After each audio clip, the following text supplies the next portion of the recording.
నీ కష్టమిది, నీ గర్వమిది, నువ్వు కడుపున పెంచిన బిడ్డ ఇది. నీ గెలుపు ఇది, ప్రతి తలపు ఇది, నువ్వు పుడమితో చేసిన చెలిమీది.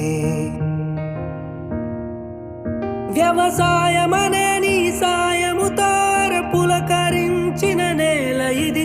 మరి అందరి ఆకలి తీర్చిన చేతిని నోటికి నడిపే దారి అది.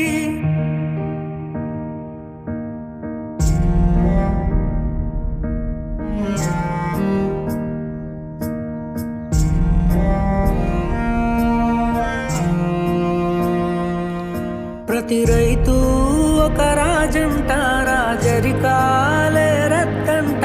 రైతన్నా ఈ చోద్యం చూడరా, ప్రతిరోజు ఒక వార్త నువ్వై కనిపిస్తావు పార్థివమై. రైతన్నా ఏ రాజ్యం నీదిరా.